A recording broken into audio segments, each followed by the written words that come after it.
وفا میں ہمیں ملتی ہے یہ بات، مکارم الاخلاق میں ابن ابی دنیا وہاں بھی یہ بات ملتی ہے۔ حضرت سلیمان بن یسار رضی اللہ تعالیٰ عنہ ایک صحابی ہیں، وہ کہتے ہیں سرکار دو عالم صلی اللہ علیہ وسلم نے فرمایا اچھی خصلتیں، اچھی عادتیں، اچھی خصلتیں جو ہے وہ 360 ہیں۔ اللہ کے نبی نے فرمایا کہ اچھی خصلتیں، اچھی عادتیں وہ 360 ہیں۔ اللہ جب کسی سے بھلائی کا ارادہ فرماتا ہے نا، حضور فرما رہے ہیں کہ رب جب کسی سے بھلائی کا ارادہ فرماتا ہے تو اس کی ذات میں ایک خصلت پیدا فرما دیتا ہے۔ 360 کی بات نہیں اللہ کے نبی نے فرمائی، بھائی اچھی خصلتیں، اچھی عادتیں 360 ہیں اللہ کے نبی نے فرمایا۔ رب جب کسی کے ساتھ بھلائی کا ارادہ فرماتا ہے تو ان 360 میں سے کوئی ایک اچھی خصلت بندے کو عطا فرما دیتا ہے، اور پھر وہی ایک اچھی عادت، اچھی خصلت انسان کے جنت میں داخل ہونے کا سبب بن جاتی ہے۔ سیدنا صدیق اکبر رضی اللہ تعالیٰ عنہ نے عرض کی یا رسول اللہ صلی اللہ علیہ وسلم، کیا میرے اندر، میں جو آپ کے ساتھ زندگی گزار رہا ہوں، میں جو آپ کا دوست ہوں، آپ کے ساتھ رہنے والا ہوں، اور آپ فرما رہے ہیں 360 اچھی خصلتیں ہیں، کسی کے اندر ایک بھی پائی جائے وہ بھی جنت میں چلا جائے گا۔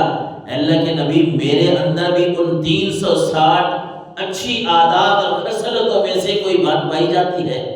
اپنے لیے سوال کر رہے ہیں۔ تو اللہ کے نبی صلی اللہ علیہ وسلم نے بڑا پیارا جواب ارشاد فرمایا۔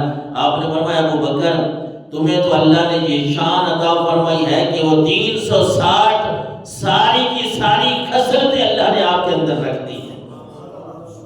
تو ایک ہی بات کر رہا ہے، تو ایک ہی بات کر رہا ہے، ایک پوچھ رہا ہے۔ اللہ کے نبی فرما رہے ہیں کہ اے ابو بکر، اللہ نے 360 خصلتیں، وہ اچھی عادات کہ ایک کی وجہ سے ہی بندہ جنت میں چلا جائے گا، رب نے آپ کو تو 360 عطا فرما دی ہے۔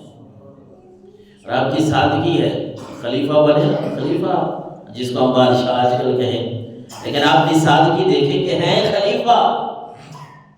ہم آج کل اپنے بادشاہوں کو یا ہمارے جو بڑے ہیں سیاسی جن کو ہم کہتے ہیں، یا ہمارے جن کو ہم منتخب کرتے ہیں، ان کی حالت دیکھیں۔ اور ایک یہ ہے کہ تاریخ میں یہ بات لکھی ہے، تہذیب الاسماء میں بھی یہ بات ہمیں ملتی ہے کہ چھوٹی بچیاں، آپ خلیفہ ہیں، خلیفہ وقت کے مسلمانوں کے خلیفہ ہیں، چھوٹی بچیاں نا بکریاں لے آتی ہیں، حضرت ابو بکر کو کہتی ہے ابو بکر ہمیں ان کا دودھ دوہ کے دو۔ آپ ان کو، چھوٹی بچیوں کو، بکریوں کا عاجزی ہے، ان کی ساری ہے۔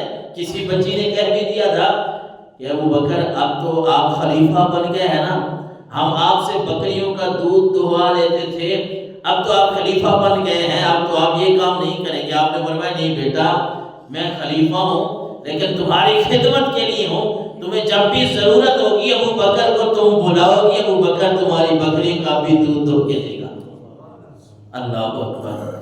اور وہ ایک روایت منقول ہے آپ کی سادگی اور عاجزی کے لیے، ایک بڑھیا کے آپ کام بھی کر کے آتے تھے۔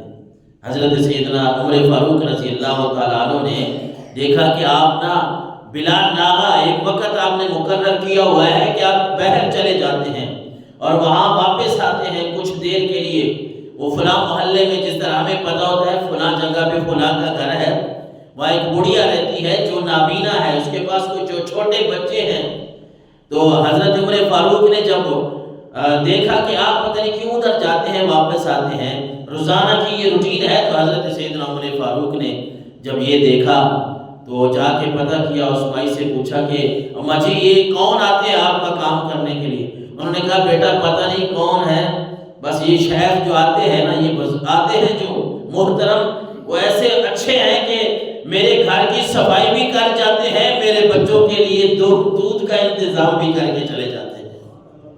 حضرت عمر فاروق کہا کرتے تھے ایسی باتیں حضرت سیدنا صدیق اکبر کی دیکھ کے نا، حضرت سیدنا عمر فاروق کہا کرتے تھے کہ اے ابو بکر صدیق، تو نے ہمارے لیے راستے بہت مشکل کر دیے ہیں، ہمارے اوپر بڑا بوجھ ڈال دیا۔ ظاہر ہے آپ ایسے اچھے کام کرتے ہیں تو آپ کے بعد جو مسلمان خلافت پہ آئیں گے تو ان کے لیے بھی یہی رہنمائی ہے نا، یہی راستہ ہے کہ انہوں نے بھی یہ کام کرنے ہیں، تب تو ان کو اچھا جانا جائے گا، اللہ کی بارگاہ میں وہ اچھے ہوں گے۔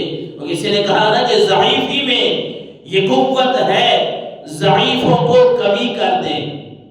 ضعیفی میں یہ قوت ہے، ضعیفوں کو قوی کر دے۔ سہارا لے ضعیف و اقویا صدیق اکبر کا، اور بیاں ہو کس زبان سے مرتبہ صدیق اکبر کا، ہے یار غار محبوب خدا صدیق اکبر کا۔ مالی طور پہ چاہے اتنے پیسے نہیں ہیں نا، لیکن انسانیت کا ایک درد ہے، ایک سوز ہے، انسانیت کی خدمت کیسے کرنی ہے۔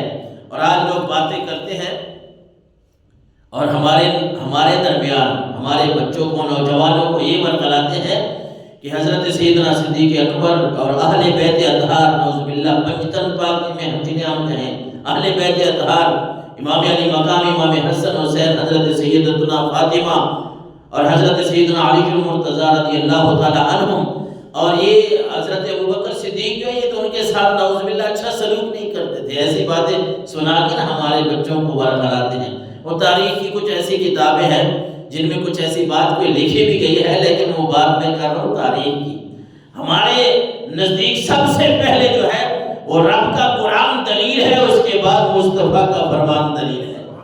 ہم تو حدیث کو دیکھتے ہیں، ہم تو قرآن کو دیکھتے ہیں۔ قرآن میں بھی ابو بکر کے اوصاف رب نے بیان فرمائے ہیں، حدیث میں بھی رسول اللہ نے، محمد مصطفیٰ کے فرمان نے حضرت ابو بکر کے اوصاف کو بیان فرمایا۔